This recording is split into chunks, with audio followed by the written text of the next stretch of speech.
So, widerAdvance facility is the EU finance project that brings to you a wide array of awareness-raising webinars aimed to build capacities on dissemination and exploitation. So, duration of this project is 4 years, and well, it started in early 2025 and will last until the end of 2028. The main objective is knowledge valorization, okay? That is implemented through dissemination and exploitation. The main mission is to empower stakeholders from widening countries and outermost regions that constitute the eligible countries to really position themselves into the EU innovation map through building capacities in dissemination of project results that are generated directly or indirectly from widening actions. More specifically, we would like to tell you that this is a mechanism, this is a facility that brings to research teams and the research support staff services and support regarding dissemination and exploitation. More specifically, if you come from an organization within an eligible widening country, namely the widening countries and the outermost regions, and you are a beneficiary of a widera or a widening project, namely a closed or running, irrespective of your capacity, namely as coordinator or a partner, you are eligible to participate and submit an application to the widerAdvance facility. What we would like from you is to have a key or some key exploitable results that you would like to bring to the facility, and with the help of experts, experiment and learn to apply worldwide accepted methodology and build your own capacity in understanding how and when to disseminate and how to exploit. What is needed is a direct or indirect link to a widening action, and the research teams or the research support teams that are supporting or are related to a key exploitable result can get support from the facility. Now, we would like to present to you a nutshell of the services offered. We will focus on the top row first, starting from left to right, and then we will go to the tier of services. First of all, we would like to bring to your attention the Dissemination and Exploitation Academy, or DNE Academy. This is one of the flagship, let's say, services of the facility.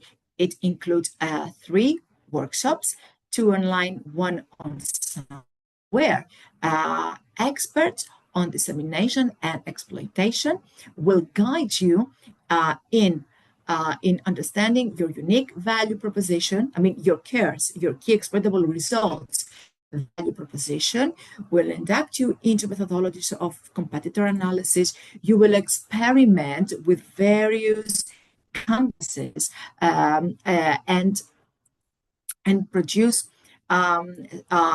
exploitation as well as sustainability plans for your key exploitable result or results.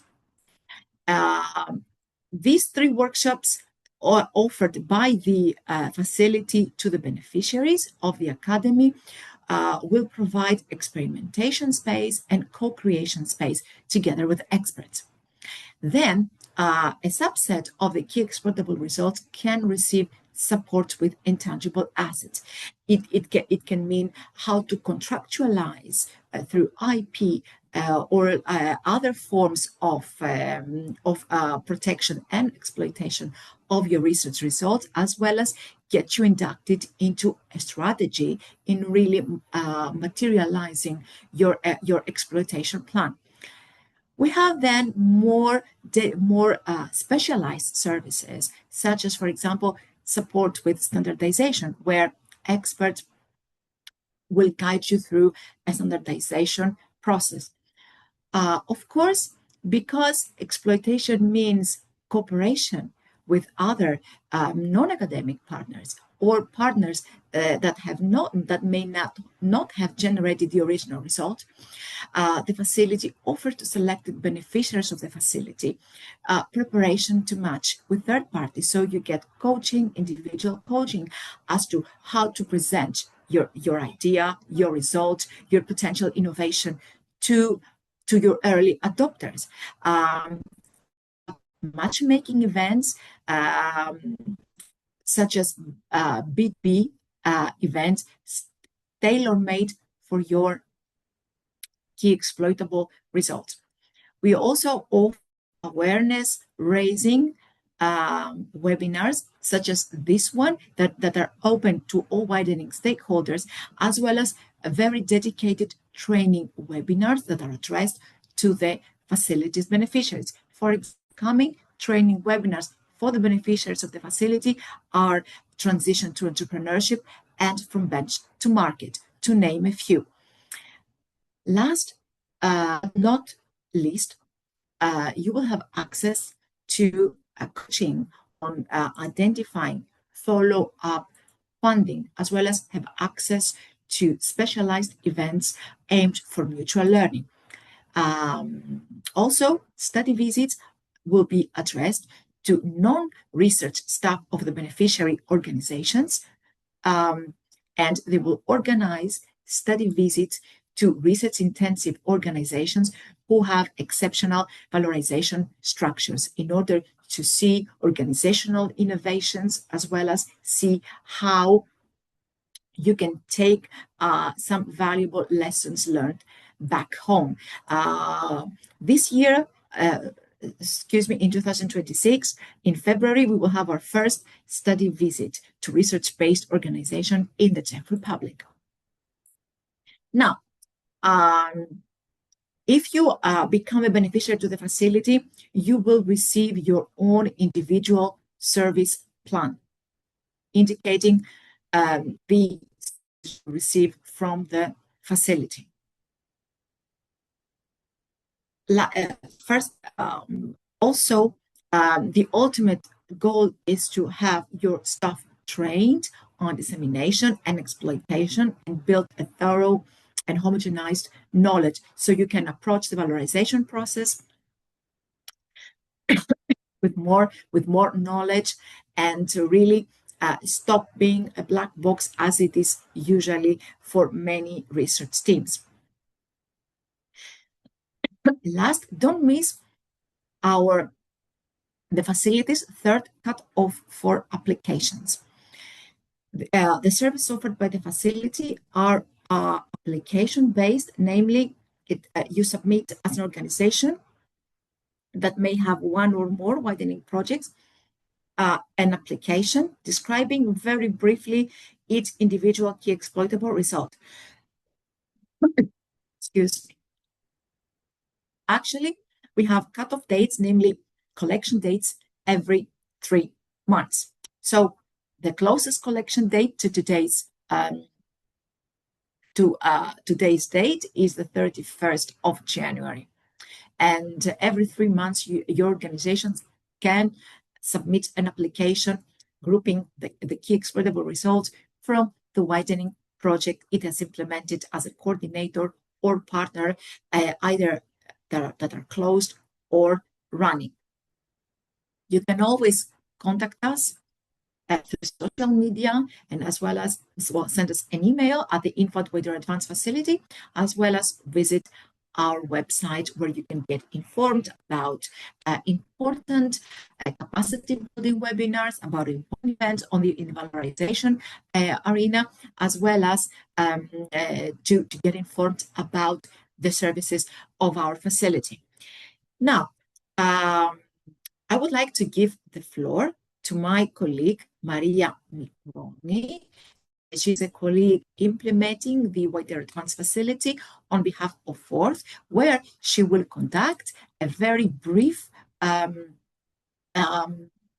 survey in order to get to know you better before we give the floor to our esteemed speakers. Maria, the floor is yours.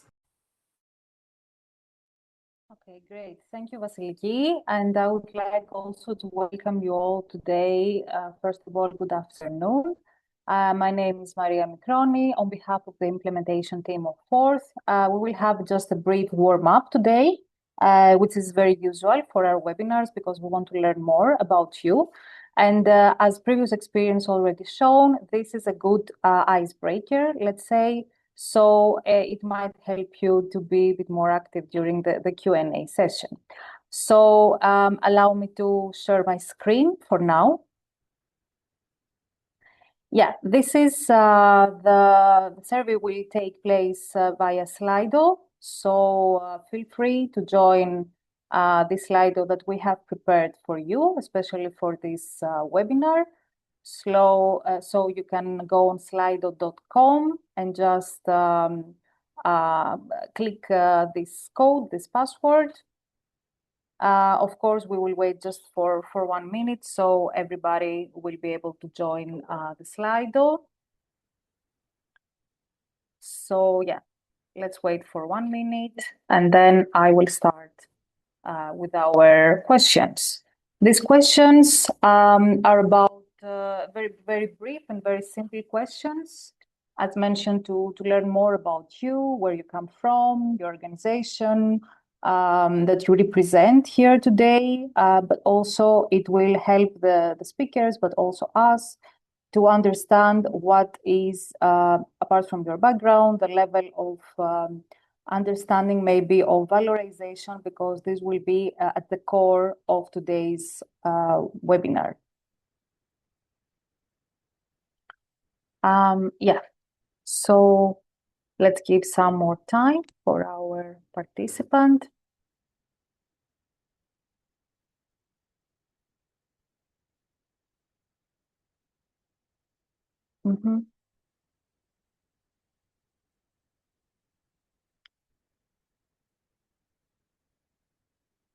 I think we can start. So I will just start the poll. And let's see how this goes. So our first question is about the type of organization you represent here today. So we would like to see whether you come from higher education institutions and research organizations, so from the academia side, or private sector, public authorities. Of course, MCP organizations are very much welcomed, citizens, associations, or general citizens, or other. As far as I can see, we have already 12. This is a very good representation. Yeah, okay. So we have most of you come from higher education institution and research organization. 13 already replied. So I think we can move to the next question. And thank you for your participation. So we would like to know whether you have already been involved in a widening project. So far, we have 3 replies. Yes, that's very positive because this is very much related to also the facility services. And of course, okay, even though it is an answer, I mean, this is also about awareness raising. So it's open for everyone who is also implementing dissemination exploitation activities. 13 answers, but the majority is yes, you're implementing widening actions. And we will continue with the last question for today, which is one word about valorization. So when you hear about valorization, what is the first thing that comes to your mind? Just one word or more. Everything is very much welcomed. The point here it is to understand what is your point of view, what is your understanding also about this. So amplifying key exploitable results, not a clue. So great opportunity to learn more today.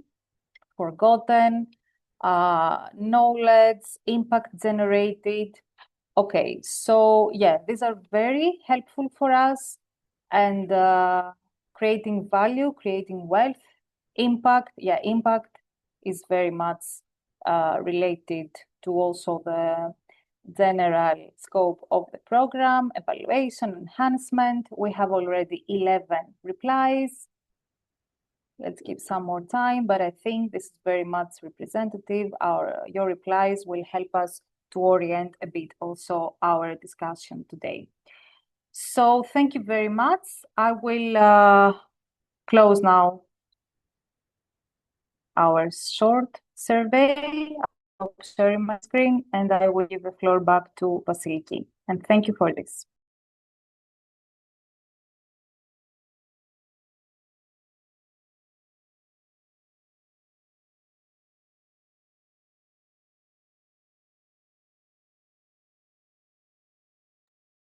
Yes. So now we get into the main menu of today's webinar, EU Valorization Strategy, Theory and Practice.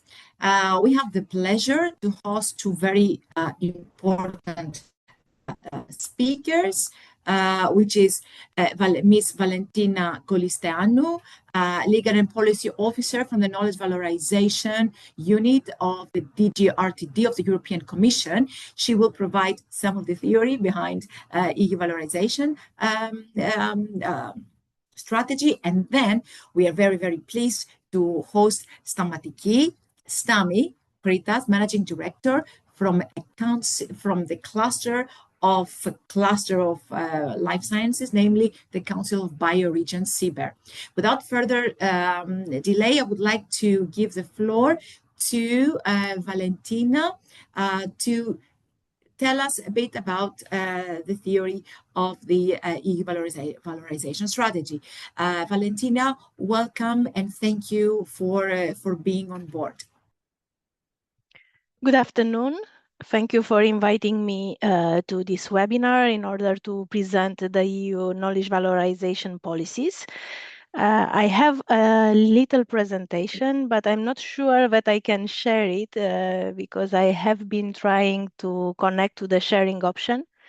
So I don't know if I should send it maybe by email to Vasiliki. So that you can help me with sharing it. Mm-hmm. We can do it very quickly. Okay. Okay. So that you know you have a screen access rights. But yeah, we will be pleased to have the presentation.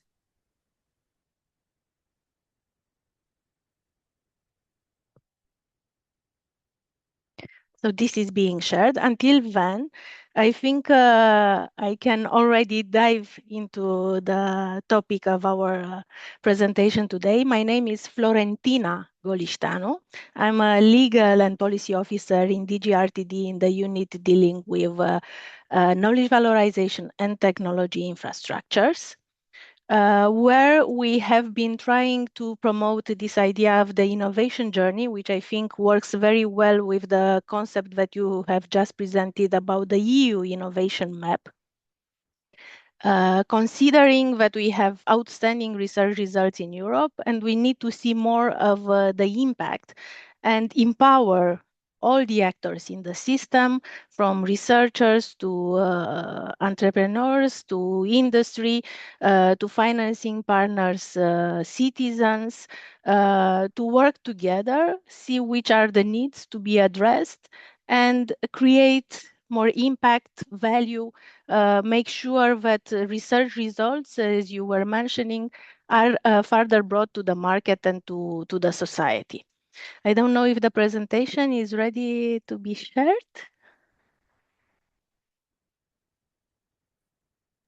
Yes, we are ready. Just wait, please wait a few seconds and we are ready. Okay, share. And I can change the slides. Perfect. Thank you very much, Vasiliki. We can go already to slide number 3. I was talking about the collaboration in the system and the EU innovation map. And you already had the warm-up questions, which showed indeed that we need to create value by using technology transfer, but not only. Basically, knowledge valorization goes a bit further, looks at all the actors in the system. And here you can see universities, you can see the large companies, but also startups and SMEs, private investors, public authorities, civil society, which all play a role. We see a lot of arrows up and down because this is a complex ecosystem where it's good to consider the co-creation in order to address the needs and see which are the feasible results which create value and impact, as some of the respondents mentioned in the warm-up questions. So it is good to have this in mind as a starting point whenever we talk about valorization. And now I think we can go to the next slide, which gives the definition of valorization in line with the policy recommendations adopted in 2022. Basically, this is the first time it appeared in EU legislation, and it takes technology transfer a step further, because I've seen that many of the respondents refer to technology transfer. Knowledge valorization is a broader concept which doesn't look just at transferring technology for some economic value, but also at creating societal impact.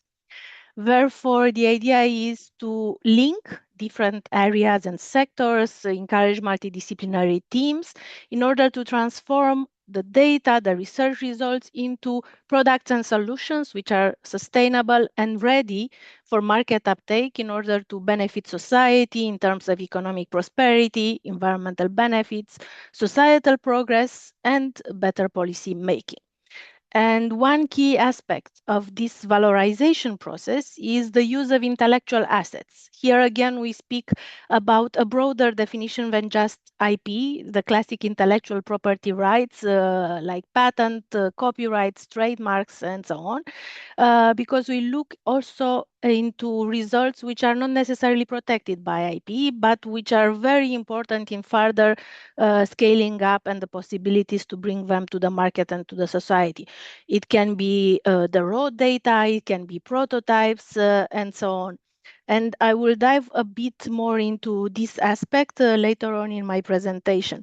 But until then, I would like to go to the next slide, which maps the interactions between the actors, the channels and the tools, because we talk about valorization channels.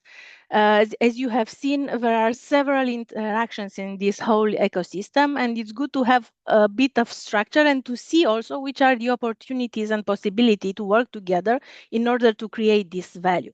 This could be done mostly through academia industry collaboration, because they have the resources, the market knowledge for scaling up, and can use the knowledge generated by researchers. But it can also be taken forward by researchers through the creation of spin-offs and startups once there are results which can be brought further to the market. Here, it's very important to create an entrepreneurial culture, which is one key element of the valorization culture. And for the entrepreneurial culture, also the role of intermediaries is very important. These are those facilitators of the interactions in the system who also hold specialized knowledge to provide guidance to those willing to undertake this innovation journey. They are notably the technology transfer offices in the universities, because I've seen that most of the participants come from academia, but can also play other roles such as infrastructures, accelerators, incubators, and so on, who are very important in creating this impact of the results. And then, of course, it's good to consider an open innovation environment where other stakeholders could be engaged, like citizens, other societal actors, NGOs, public bodies, in order to better understand which are the needs to be addressed and what results are feasible and how they can be configured to indeed have a market uptake.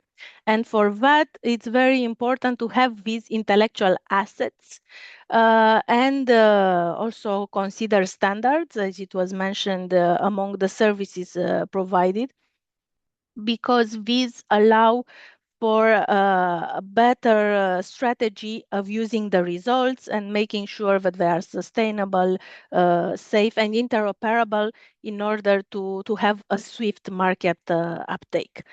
Of course, science could also be used for policy when we consider the results of various studies, especially in humanities, but not only. And now I think we can go straight to policy, because I was saying that science input can be used for policy. We can go to the next slide to show you that policy also tries to support the R&I ecosystem. And we have a lot going on right now, because one of the Commission priorities for this mandate is research and innovation at the core of the economy. And for that, we started from the Draghi report, which had a thorough look at what's happening and came up with some recommendations, which are now taken over in initiatives related to the startup and scale-up strategy, the ERA policy agenda, and the next framework program, the next Horizon Europe proposal, where valorization will play a key role, as well as all these topics I've already touched upon: intellectual assets, the collaboration between academia and industry, and the role of intermediaries. I won't dive too much into this. I just wanted to let you know that we are trying to support as much as we can the ecosystem with all these initiatives. And of course, there are a lot of public consultations taking place right now, and I encourage you to give your contribution so that the needs and the expectations are considered in the process. And I think we can now go to the next stage, which would be a slide related to the key challenges for innovative startups. I was mentioning that the entrepreneurial skills are very important when having results which need to be exploited and further brought down to the market. But I think we all know that there are some challenges, as they are called the valley of death, when it comes to bringing the result from, especially from a publicly financed project, towards commercialization, scaling up, getting private funds to be able to have the resources for transforming it into scalable results and services. And we have taken into account the problems and challenges that face all the actors in the system when they try to take forward the research results, and we are trying further to address these through more, let's say, binding legislative files, which are in the works. And I think we can go to the next slide, which looks into a European Innovation Act and the European Research Area Act, which are meant to further support through access to research and technology infrastructures for testing these research results and ensuring that there is a proper process to be able to scale them up when they are feasible for market entry. Also for easier access to the intellectual assets generated by and publicly funded research. And if need be, regulatory sandboxes for innovators to make sure that they can fully develop their ideas. The same goes for the idea of blending publicly funded research. As some of you benefited, you mentioned that you already were involved in widening projects. It's of course important to blend this public funding with private funding to make sure that the product goes to the market.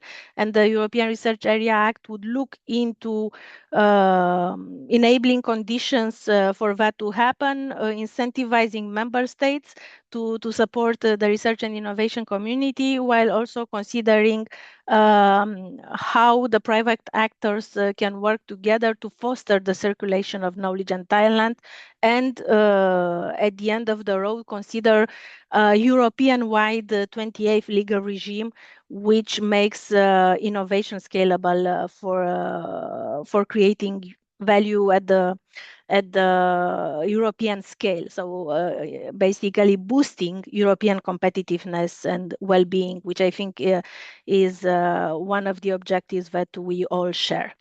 We can now go to the next slide, which takes a deeper dive into the recommendations related specifically to knowledge valorization. So the next slide looks at what we've achieved so far. We have guiding principles for knowledge valorization, which bring the definition that I already mentioned, and then 4 codes of practice focused on intellectual assets, standardization, industry, academia cooperation, and citizen engagement, which have a set of recommendations that are useful from the very beginning of planning a research project up to the end towards market scalability and bringing societal effects impact. So if we go to the next slide, we will see, and even further the next slide with the common recommendations, we will see which are, let's say, the main building blocks for each of these codes of practice. I have to mention that the codes of practice were co-created with practitioners. There were communities of practice based on open calls where various research and innovation actors volunteered to bring from their own best practices, their challenges, in order to make sure that this is representative.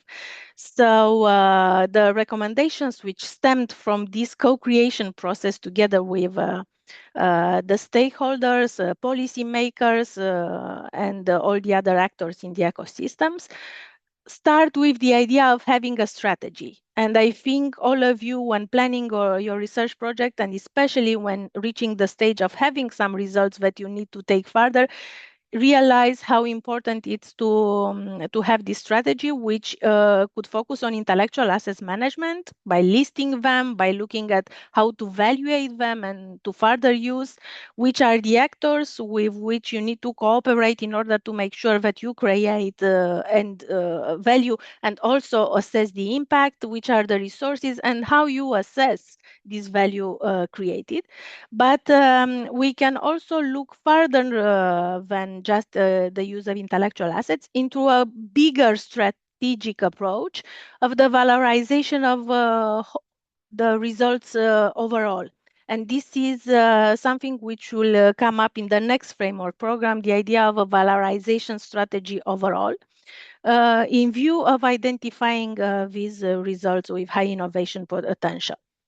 Once you have the strategy, it is very important to have it from the outset of your project. It's good to see how you can promote co-creation with the other actors. And this means open innovation, open science, open access. You have seen in this, let's say, valorization ecosystem picture that there are many actors which can intervene along the way. In order to have a swifter valorization process, it's good to consider engaging early on with them to pool resources and to share ideas. And of course, for that role, the intermediaries are very important because they speak the language of researchers, academics, but also the business language. They understand the policy framework, and they can bring together all these resources in order to have results which in the end can make an impact. And in order to do that, you need to have a clear framework for cooperation, which could be contractual conditions, starting from a shared vision and governance. So whenever you consider a co-creation process, it's good to get together and see which are the objectives on all sides, and then put down into a framework for cooperation, into a contract, all the main aspects regarding the resources, the assets, who will own the results, how they can be further used, and so on. So this is more, let's say, in the iterative process of considering the research project and coming up with results. But once you have results, it's good to raise awareness about them, to communicate publicly what you have achieved. And in order to do that, building capacities and fostering skills are essential along the way. It means that it's very good to consider trainings, coaching, mentoring, to develop especially entrepreneurial skills, communication skills, to understand the impact and how you can further promote these results to the market and society. And that means also networking and participating in public communication in events in order to, of course, promote the results to potential partners, but also sharing from your practice so others can also be inspired, and make sure that there is a possibility to work together towards bringing concrete results further down the line. And this means that you could be active on digital platforms, participate in matchmaking events. And I was very glad to see in the presentation slide that you have a possibility to do that through this project as well, and I encourage you to do that. Now, if we go further to the next slide, this will dive deeper into the code of practice on intellectual assets management. And here I just want to focus on the idea that it looks at what you have to do internally into your own organization. And this is mainly the strategy I was talking about, which of course looks into collaboration opportunities, open science, open innovation, and how you invest in education, training, and awareness. The second pillar would be how you organize the joint research activities, the co-creation processes, where ownership and collaboration conditions are very important. And the third pillar is how you bring those results to the market, how you evaluate what you achieved in your process, and how you can further use it through licensing, through spin-off startups, and create value. And I would like to focus mostly on this third pillar, because the widerAdvance facility basically looks at how to further disseminate and exploit the results that you have. And I think this would go well with the presentation on the next slide, which focuses exactly on the process. The process means that you need to, together with intermediaries and specialized experts, look into the ways intellectual assets could be used. You need to basically scan the market, see what's already there in order not to infringe other IP rights, and see where you need to cooperate with other right holders in order to scale up your solution. What is the value of your results, and how you can operate on different markets. We encourage cross-border cooperation and creating value at European scale, and then you have to look also into understanding the different provisions in other markets.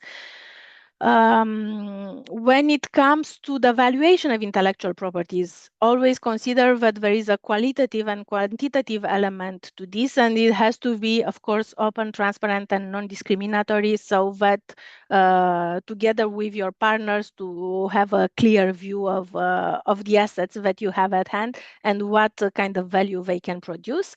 And in order to produce value, you need to identify who you can partner with, in what way, through licensing, and consider that if you received public funding, it's good to have a societal aspect in mind, in the sense of generating not just economic revenues, but also a value added to address challenges currently faced by the society. And I think we can move to the next slide, where I have tried to summarize the recommendations in the code of practice about the topics to be considered when establishing the strategy. I won't delve too much into the screen, into the slide. It will be shared afterwards, so you can use it as a tick the box spreadsheet when considering your own strategies. What I would like to focus on is that this strategy should be there from the outset. It's good to have a strategic approach when you dive into a research project and consider the objectives, the governance, the knowledge assets that you have on hand and can be generated, and what kind of results you could have and how they can be further shared on the market, with whose help, if you need capacity building, mentoring, coaching, partnering up, which are the resources, the funding, if you need to access for example, technology infrastructures or incubators, accelerators for testing and so on. It would be all good to be set down in a strategy for the organization. And I think we can go to the next slide, which looks more into detail into the joint research and innovation. Again, I think this is very important for the stage you are in once you have exploitable results, but even before reaching that stage, it's good to engage with partners early on, so you can understand which are the needs and make sure to have a swifter process in planning how to valorize your research. And for that, I cannot stress enough how important it is to have a clear understanding of the collaboration conditions, which means the ownership of intellectual assets. It's good to have a clear view from the beginning of the project who owns what as background results, then during the project to update that, and at the end to present the results ownership list, which is also required under the framework program for those receiving funding through Horizon Europe, to identify all results in order to make sure that indeed they could afterwards be further used either by you or by your partners who would look into incorporating them into products and solutions which can create an impact. And there are some templates out there. I'm sure that through various trainings opportunities that you have, you might have seen the toolkits and model agreements which exist on the market. There are some universities which developed their own model.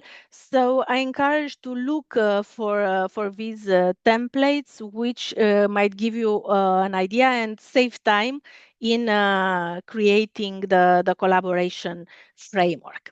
This being said, I would like to go to the next slide, which looks into the code of practice on industry academia co-creation. So this is another code of practice which focuses on the relationship between R&I actors and industry, being it the smaller companies or the bigger companies, and tries to create an enabling environment for a better cooperation between the actors to make sure that research results in the end reach the market and create an impact.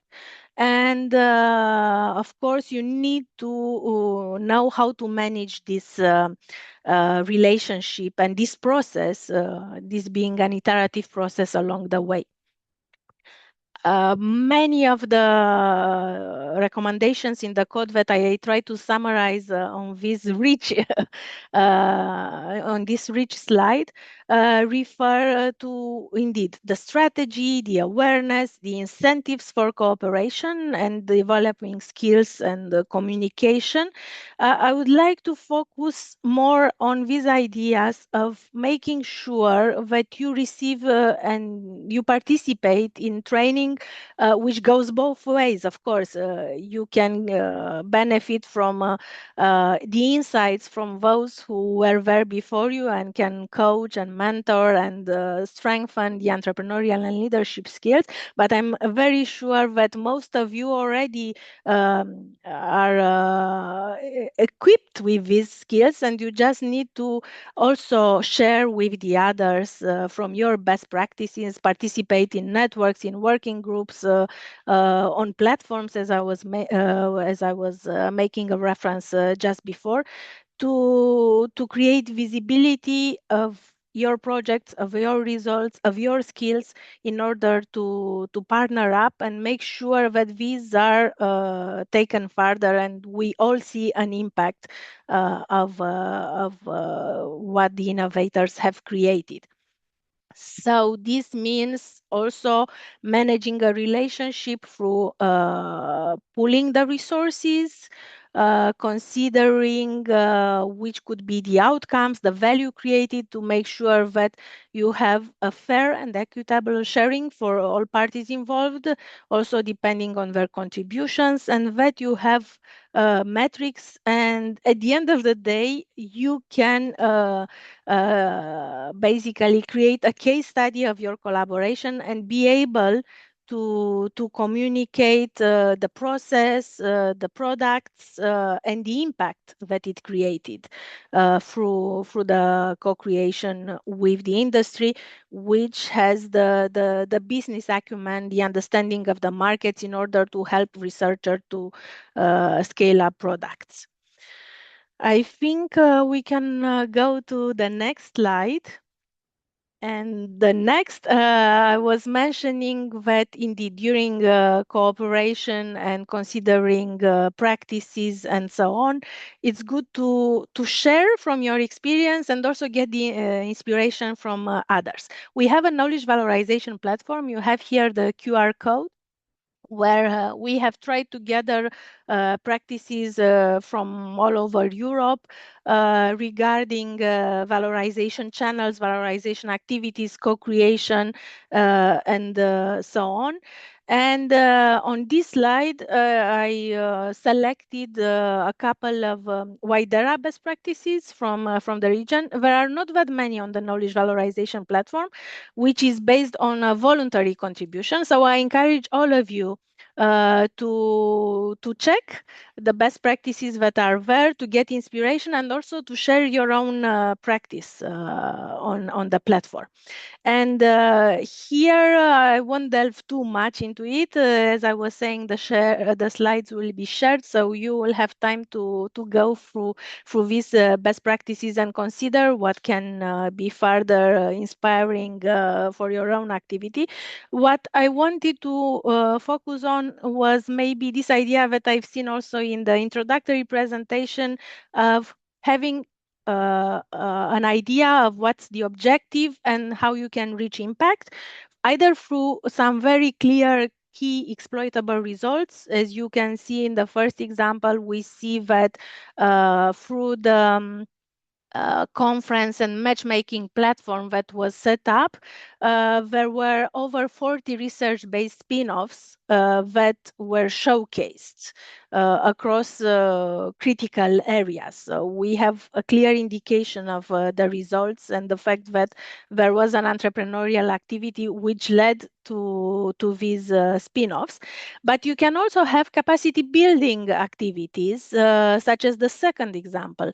The idea is to have courses or workshops or possibilities to meet experts, entrepreneurs, investors, business representatives, to share from experiences and basically get the expertise you need to further valorize research. And this means a better understanding of the market, of intellectual assets, and the legal regime for protecting and using them, how you can create societal impact, how you can get fundraising. So these are equally important activities to consider when looking at the innovation journey. It's not just the final results, but how you get there, the capacity you need to get there. And the next slide will look into more of the practices that we have on the knowledge valorization platform. I have tried to group them into categories related to strategies that I was mentioning before, to results which could be scouted for further uptake and scaling, to the capacity building through trainings, through skills, and the platforms and intermediaries which can help with visibility and deployment of results. These, as I was mentioning, come from all over Europe. Here you have links. You can find out more by going to the knowledge valorization platform. And the next slide would mention just a couple of services that are available for you to provide more information about how you can use your intellectual assets, how you can evaluate them, how you can find partners for matchmaking, and so on. So I encourage you to also consider these resources on top of all the other resources to make sure that you have a holistic view of what's available. These are all services that cooperate with the European Commission to make sure that we support and facilitate the innovation journey. And my presentation stops here. Of course, I'm glad to take any questions if there are any, and hope you have a successful valorization journey. And don't forget to also share your best practices. Thank you. Thank you very much, Florentino, for this very audience-friendly presentation. Without further ado, I would like to welcome our next speaker, who I know has a limited time, Ms. Stamatiki Kritas. We will now hear about the beneficiaries' perspective. So, Ms. Stamatiki Kritas is a cluster manager for Hellenic Biocluster, HBio, as well as the managing director for CBER, the Council of Bioregions. So I give the floor to Ms. Stami Kritas. Hello, Stami. Welcome on board. Hi, Vasiliki. Hi, everyone. Can you see my slides? Yes, we can, but not in a slideshare mode. Now, can you see it better? Yeah. Excellent.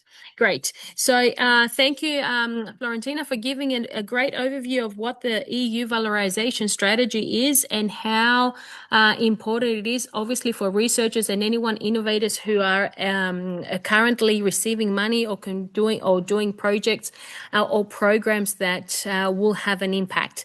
I think you actually mentioned how the Draghi report reshaped everyone's thinking on trying to find ways on how we can actually valorize or commercialize or bring the impact the researchers have, researchers and the innovators could be from the industry as well, in order to have a societal and environmental benefit. Obviously, we are coming from the health and biotech perspective, so I will be focusing a little bit on that. My talk or my overview will be from from stakeholders like clusters. So as Vasiliki said, I have a double role. I am a cluster manager here in Greece for the biggest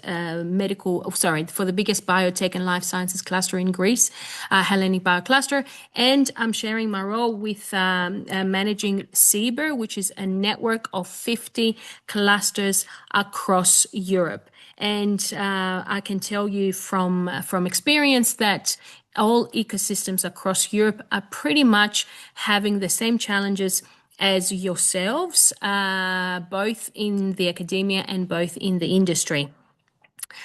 So basically, because I know we have a little bit of limited time, basically what I'm going to focus on is on how we believe the clusters can actually support the EU's research and innovation valorization strategy, and how we can actually bring results into the real world, which can be economic, societal, and of course have as well as an environmental impact. So how do clusters do it? We are multipliers, we are connectors, and we're fostering innovation, and we can actually help you in different ways to actually reach your potential. So for example, clusters concentrate the expertise of the ecosystems, and we help you catalyze and facilitate faster knowledge transfer. So we are networking environments, which makes it easier to transfer discoveries from the lab to the market in order to support the EU, the Commission's goal, or the European Union's goal to improve knowledge circulation and uptake of research and innovation results. Most clusters are actually part of the 5 helix networks. Therefore, we are multiplying innovation and we bring it to the market. We build stronger innovation ecosystems because we connect resilient innovation ecosystems. We build them and we'll help stakeholders as well as regions in order to implement the S3 strategies. For example, many clusters participate in I3 projects, providing on ecosystems and providing direct financial support and capacity building support to their members, to the smaller players. There could be spin-offs, there could be startups. So trying to align the smart specialization strategy to the scale-ups and the startup strategy that we have as Europe. Of course, and I mentioned, for example, a couple of the projects, Precise EU and Inomed Catalyst, they're exactly in that mentality. Collaborations of clusters and regions across Europe are actually giving direct financial support and capacity building skills to innovators like yourselves. We help you and we help for the faster commercialization and scaling up. Florentina touched up on the scale-up strategy, the startup and scale-up strategy. So, and you mentioned as well startups and incubators and accelerators. So clusters can actually help you sort of make that landscape a little bit easier when it comes to framework, regulatory framework, especially when we're talking about health and medical devices and biotech. But we provide support into entering and identifying the best incubator and the best accelerator in order to actually help you in your valorization pathway. And I think Florentina actually mentioned it again, how in most cases clusters can actually do it in a cross-regional mobility fashion.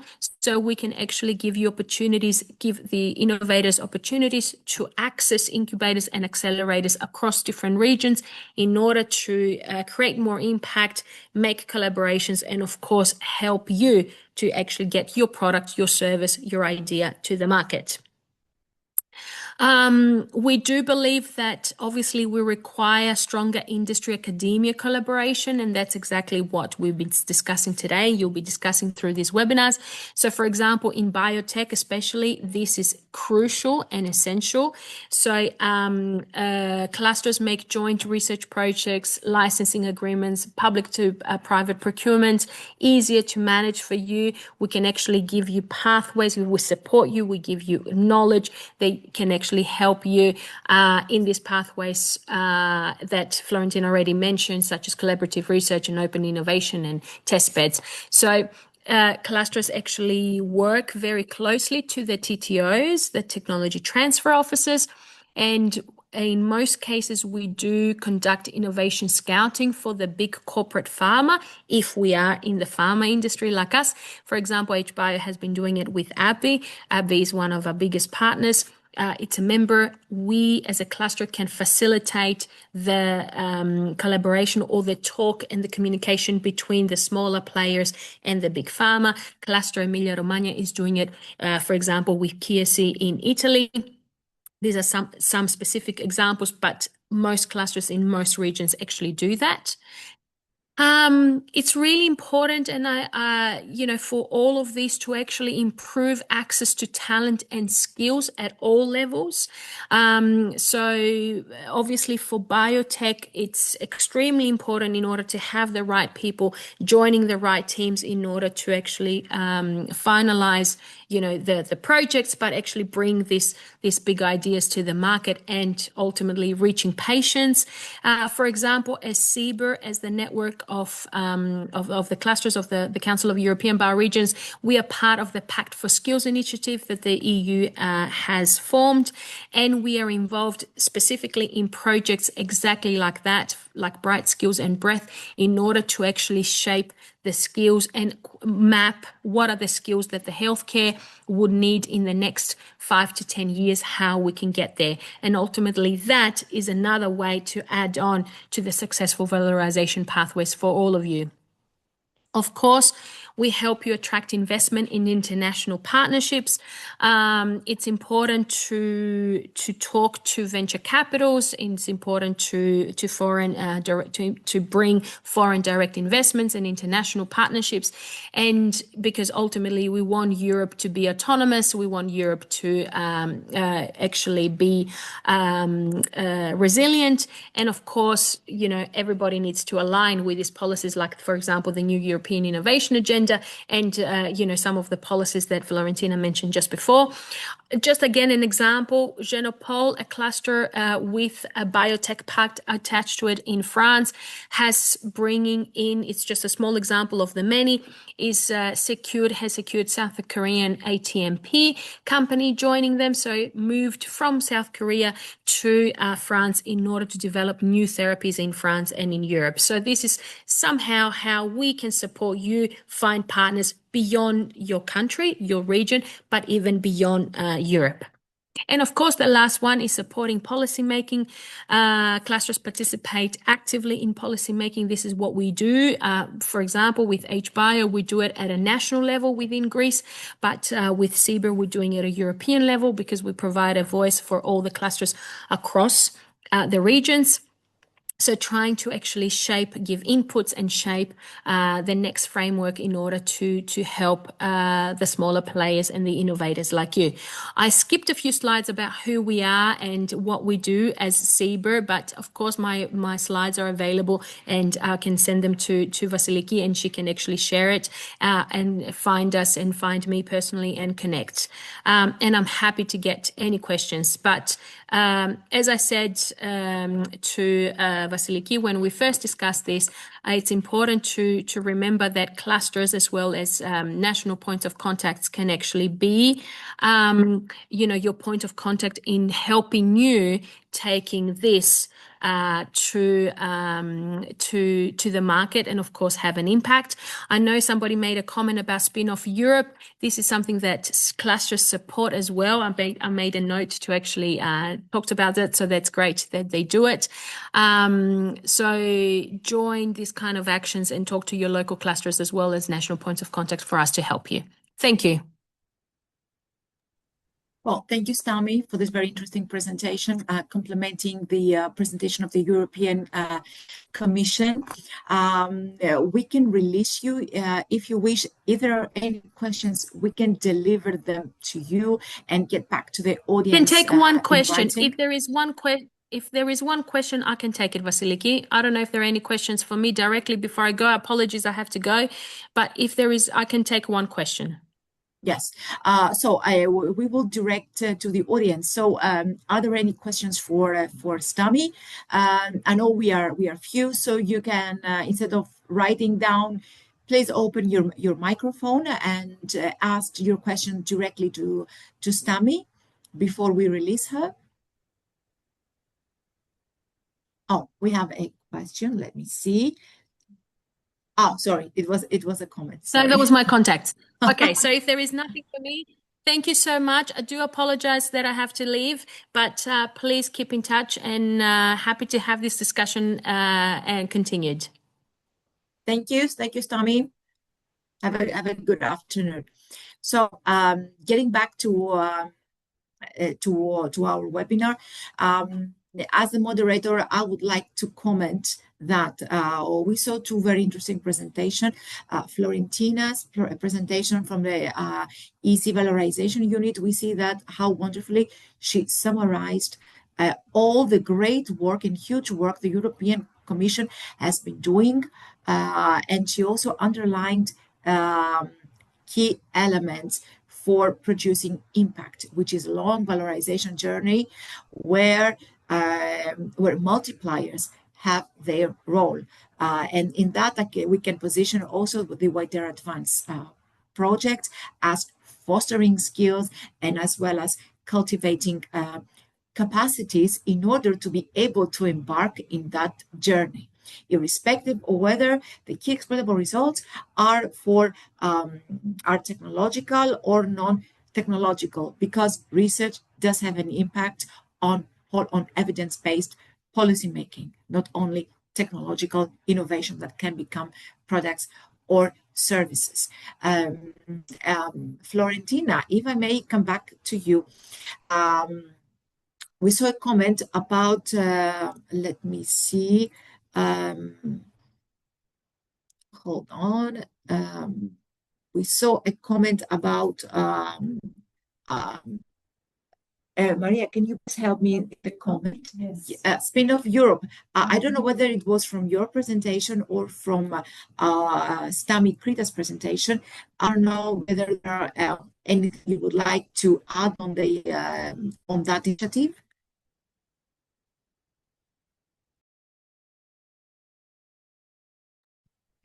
I think it was for the other presentation, but what I can say and revert to one of my last slides is that there is a European-based platform, the Horizon Results Platform, which over time might transform into a matchmaking platform where we can see the results of European funded research, and basically that could also help put partners in contact. It's a good opportunity for industry or venture capital to look at the results which are available and could be further scaled up and promote partnership. Basically, this is the whole idea, to have visibility of research results, but also to be a platform for further deployment and bringing the results to the market and society. Thank you, Florentina. We have like one question and one comment. The question is, you mentioned about some good practices that can be published in the valorization platform, and then that more examples are needed from the widening stakeholders. Can you please elaborate what are the prerequisite to share someone's best practice to the platform? Sure.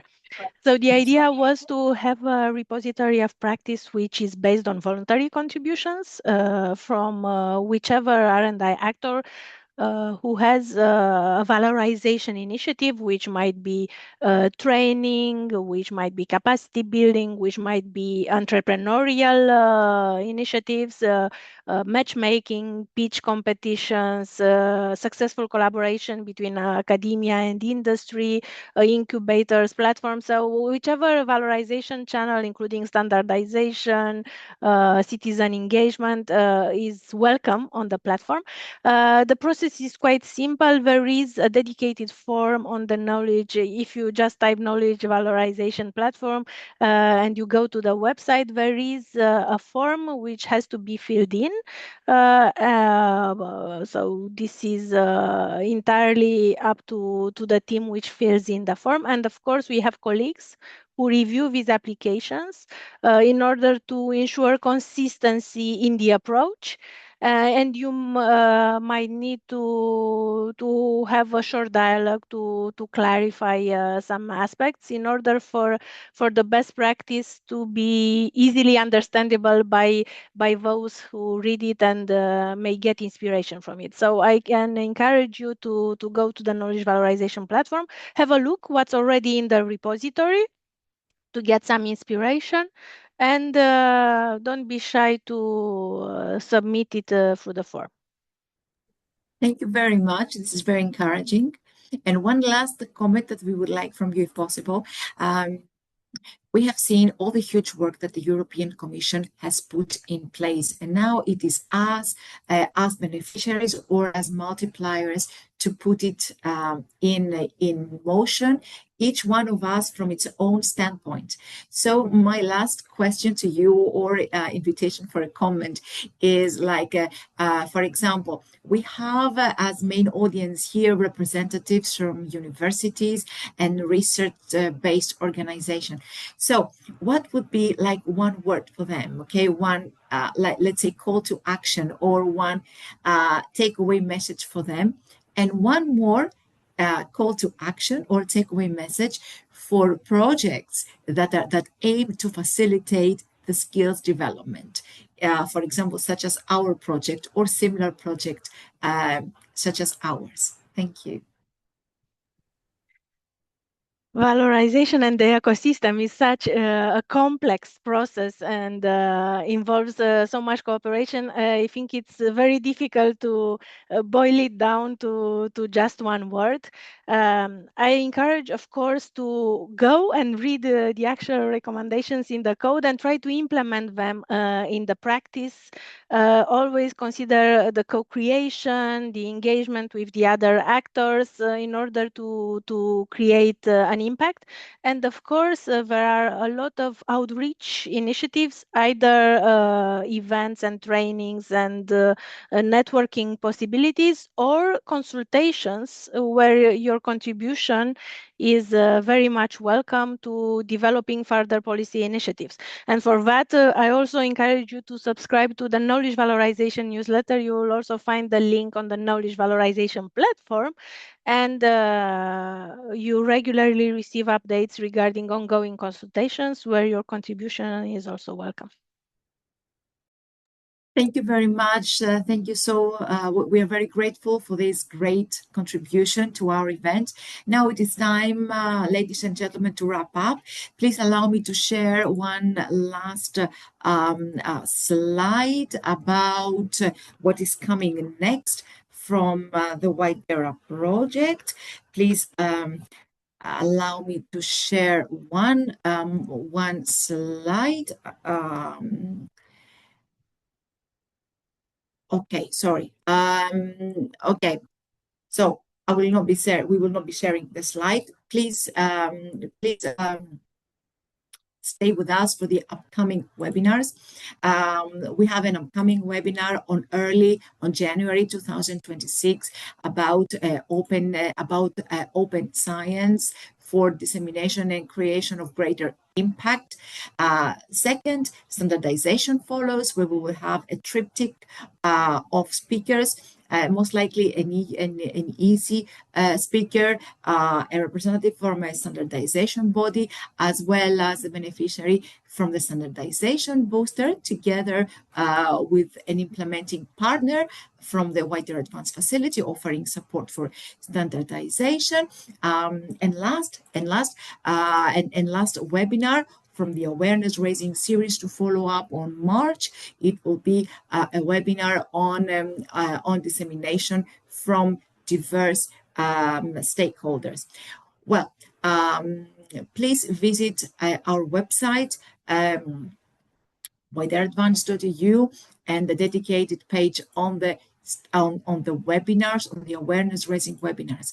We hope to see you online in the next webinars, as well as see you as recipients of the facilities services in your capacity as beneficiary. We would like to thank you for today's presence, and there will be a follow-up email with the presentation, as well as with a satisfaction survey. We were very pleased to deliver you this webinar, and we look forward to seeing you in the following actions, events and services of the widerAdvance facility. Have a great afternoon, and thank you for joining.